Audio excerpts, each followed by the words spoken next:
Ask someone in their 50s about their life. Their memory of last Tuesday might be foggy, but ask about the year they turned 16, and the details often return with surprising clarity. This isn't a trick of nostalgia. It's a documented phenomenon in cognitive psychology called the reminiscence bump. For most adults, memories encoded between the ages of 10 and 30 are disproportionately vivid and accessible. It's a spike on the graph of autobiographical recall, a period where the brain's recording equipment seems to have been switched to high definition.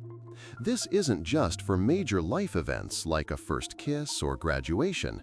It applies to the mundane, the sensory, and most powerfully, the auditory. Specifically, the songs that filled the air during those years. Why does a particular chord progression from 2 decades ago feel more real than the meal you ate yesterday? Because the adolescent brain doesn't just store memories, it marinates them in emotion. During this developmental window, the prefrontal cortex, responsible for rational thought, is still under construction. Meanwhile, the limbic system, particularly the amygdala, the brain's emotional switchboard, is highly active and influential. When you hear a powerful song, the amygdala works in close partnership with the hippocampus, which is crucial for forming long-term memories. The emotional intensity acts like a chemical highlighter, tagging the auditory information as important, save this. The song isn't just a sound, it's encoded with the entire emotional state of that moment. The emotional component is amplified by neurochemistry. The brain's reward system, governed by the neurotransmitter dopamine, is exceptionally sensitive during the teenage years. Think of it as a receptor field that is more fertile, more ready to react. When you hear a song you love, especially for the first time, your brain experiences a surge of dopamine. In an adolescent, this surge is more like a deluge. The pleasure response is stronger, the novelty more thrilling. This intense neurochemical reward doesn't just make the music feel good, it forges a powerful, conditioned association. The brain learns that this sequence of sounds is a reliable source of pleasure, strengthening the neural pathways associated with it every time you listen. This is all happening at the exact time you are figuring out who you are. Identity formation is the primary psychological task of adolescence. And what is one of the most effective tools for building an identity? Music. We use songs as badges, as anthems for our fledgling sense of self. This song means I'm a rebel. This band means I'm sensitive. This genre means I belong to this group and not that one. The music becomes inextricably linked to our social identity. It's not just a soundtrack to your life, it becomes a fundamental part of the schematic of your personality. The memories aren't just a song I heard, but a song that explains who I was.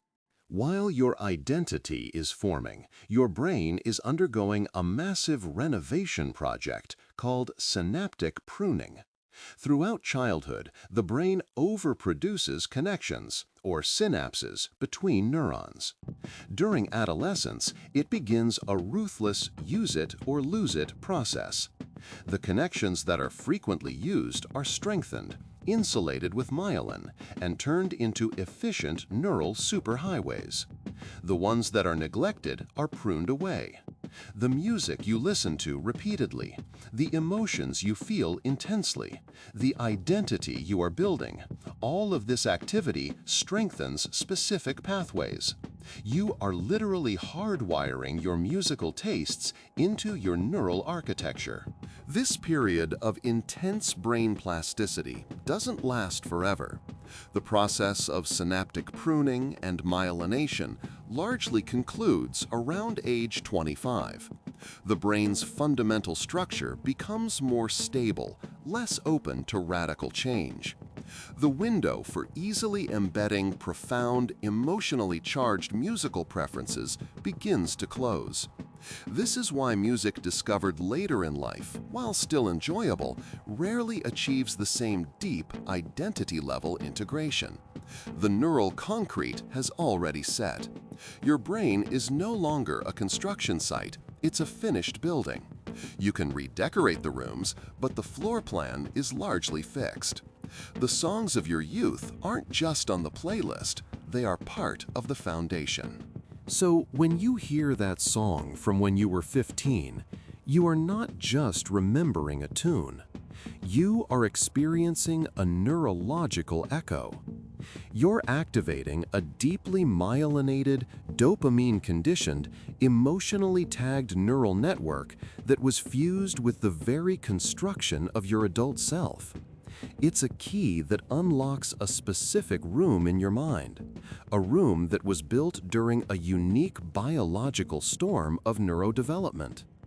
The memory isn't just strong because you liked the song.